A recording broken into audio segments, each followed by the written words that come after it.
Are you having hassles in making table of contents in your documents? Have you been finding difficulties in designing table of contents for your work? Let me say research work, proposal papers, and other documents. This is the right video for you. Please watch this video up the end.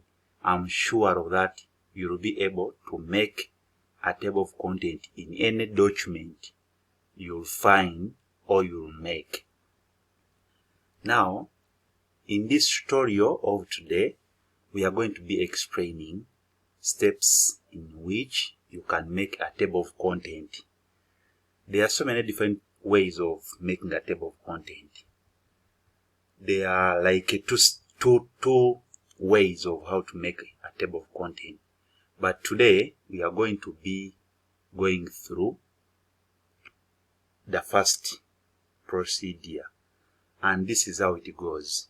If you have a document like this you're seeing on our screen, first of all, what you have to know, in a table of content, when you're making a table of content, we include only the headings, or we highlight what you want to be in the table of contents.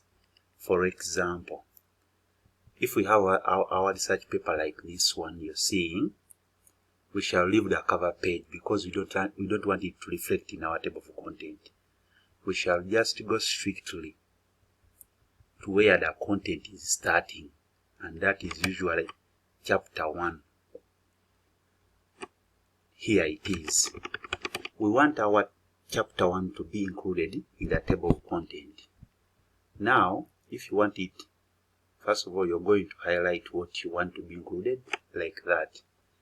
You'll go up here and you choose heading 1. Heading 1 means once we choose it like this, table of content can align what you've included in headings. There's what we call heading 1. Then heading 2 is the subsection of the heading 1. Heading 3 is a subsection of heading 2. I think some of you will get confused, but at the end, you will be able to identify the difference between heading 1, heading 2, heading 3, heading 4, up to where it ends. Let us start like this. We shall put our chapter 1 like this in heading 1, and even this introduction in heading 1. You have to highlight the whole word like this and choose heading 1. Now, when we come on introduction, now we are starting the subsection of chapter 1. Then this should be in heading 2 because it is a subsection of chapter 1. Chapter 1 is the main heading. Then background of the study, it is also a subsection of chapter 1. It will be in heading 2. Then we shall proceed with the document to look for another thing you want to include so that a reader can easily identify the page number and where the content is. We shall highlight like this and choose heading 2 because it is under chapter 1 as the main heading. Then we shall come on general objective. It will go in heading 2. Specific objectives, they will go in heading 2 also. We shall proceed and find research questions. Research questions, they are also in heading 2. Then justification, it is also in heading 2. Significance, heading 2. Whatever you see we are including here, we are putting in under headings, it will reflect in our table of content. So you highlight what you want to be included there. We have the scope of the study. It is under heading 2. Now here it comes. Under scope of study, we have content scope, geographical scope, and time scope. We have 3 types of scopes. But remember, scope is under chapter 1. Chapter 1 is in heading 1. Scope is in heading 2.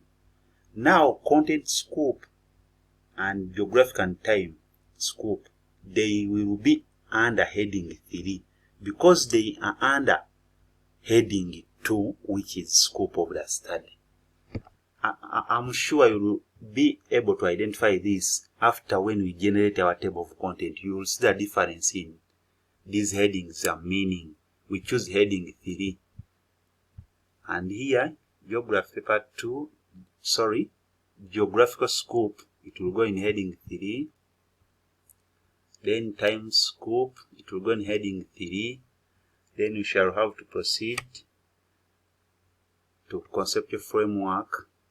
Conceptual framework, and now we go back to heading 2 because the other one was a subsection of scope of the study. This will be in heading 2. Then we shall proceed to operational definitions of key terms. It will be in heading 2. Then we are going to proceed. Yes, now we have entered another chapter. This is chapter 2. So chapter 1 was in heading 1, which means even chapter 2 literature review should be in heading 1 because it is the main heading. Then its introduction will be in heading 2, and theoretical review will be in heading 2 also. Now let us stop there for this video, but you can go up to where the document ends. But for us, I just want to show you how to generate it. So let me go back and generate after highlighting what you want to be included in a table of content, like what we've done. Then we go back in our document. We have to look for where do we want our table of content to be. So we look for that place where the table of content we want it to reflect. You click where you want it to be. After clicking, you'll come in reference. Are you seeing reference up here? You'll have to choose reference like this. After choosing references, then we shall go in table of content. Are you seeing it on your left corner? It is here, table of content. There are so many different ways of how it can be displayed. Then you click here and see the different formats of how it can reflect. First one is contents. There is another one, table of contents. There is this one. You choose any you want. But basically, we are dealing with automatic table of contents. You either choose automatic table of content 1 or automatic table of content 2. This is what I was showing you in our video. Are you seeing here? They are showing you heading 1 will become the main. Heading 2 comes next. Heading 3 comes down. Let me hope you can easily identify the difference in these headings, their meanings. So let us choose automatic table of content 2 like this. You click once. Now our automatic table of content has been generated. This is the automatic table of content we have generated. Now that is it. This chapter 1 you are seeing, remember we included this in heading 1. That's why you see it is showing you that under chapter 1 we have these. Then when we come on scope, I think everyone is following.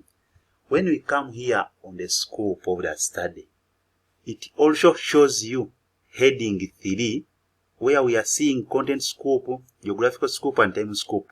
They are not in line with heading 2.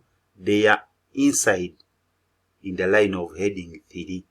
That's the difference I was telling you, that the way it will display. So when choosing these heading styles, you should be very keen.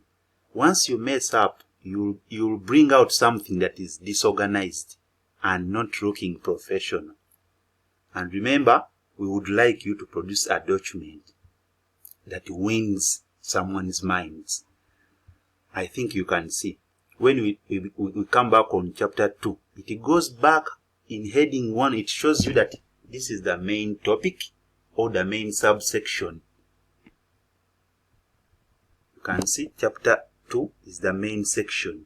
Then this introduction and theoretical review, they are the subsection of chapter 1, chapter 2. I think you can generate now. Let me hope everyone has understood. If you have any question, please put it in our comment section. We shall reply to you. We shall teach you anything you have not learned. And in our next video, I think everyone needs this video. We are going to be talking about, after generating this table of contents, so many people find problems in, they would love to number these pages in Roman numerals. The first, like let me say you have chapter 1 and introduction, you want it to be in Romans, then starting on introduction, and it's like your work starts on number 1. That's what we are going to bring in our next video. Numbering with Romans and numbers in one document. How do you do it? Just follow this page. Follow us on our YouTube channel. Please subscribe to our YouTube channel for updates.